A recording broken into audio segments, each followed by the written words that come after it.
તાળી પાડો તો મારા રામની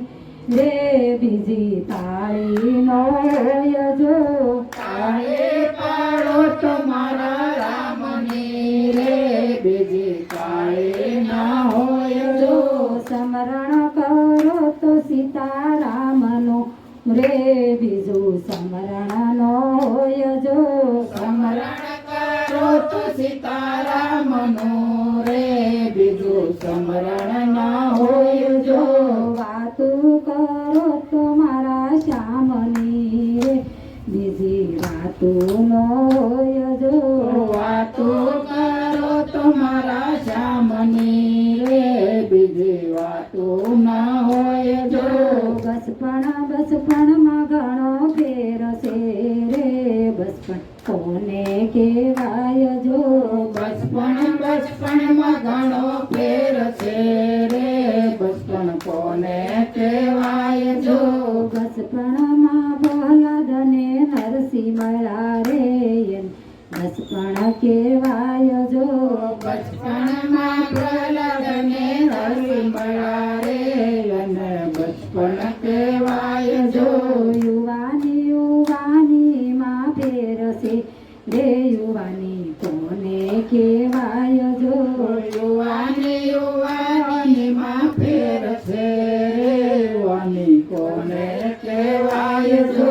યુવાની માં મીરાબાઈ ને શ્યામ મળ્યા રે એને યુવાની કહેવાય જો યુવાની માં મીરાબાઈ ને શ્યામ મળ્યા રે એને યુવાની કહેવાય જો ગઢપણ માં ઘણો ફેર છે રે ગઢપણ કોને કહેવાય જો ગઢપણ માં ઘણો ફેર છે રે ગઢપણ કોને કહેવાય જો ગઢપણ માં સબરીબાઈ ને રામ મળ્યા રે એને ગઢપણ કહેવાય જો ગઢપણ માં સબરીબાઈ ને રામ મળ્યા રે એને ગઢપણ કહેવાય જો ભાઈબંધ માં ઘણો ફેર છે રે ભાઈબંધ કોને કહેવાય જો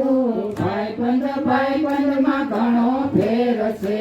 રે ભાઈબંધ કોને કહેવાય જો ભાઈબંધ માં સુદામા ને કૃષ્ણ મળ્યા રે તેને ભાઈબંધ કહેવાય જો ભાઈબંધ માં સુદામા ને કૃષ્ણ મળ્યા રે એને ભાઈબંધ કહેવાય જો દુશ્મન માં ઘણો ફેર છે રે દુશ્મન કોને કહેવાય જો દુશ્મન માં ઘણો ફેર છે રે દુશ્મન કોને કહેવાય જો દુશ્મન ને રામ મળ્યા રે તેને દુશ્મન કહેવાય જો દુશ્મન માં રાવણ ને રામ રે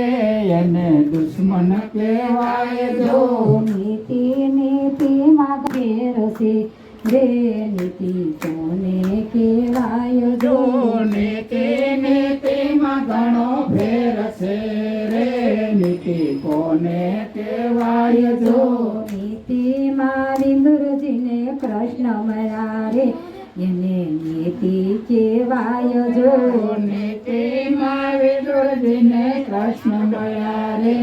એને નીતિ કહેવાય જો મરણ માં ઘણો ફેર છે રે મરણ કોને કહેવાય જો મરણ માં ઘણો ફેર છે રે મરણ કોને કહેવાય જો મરણ માં જટાયું ને કૃષ્ણ મળ્યા રે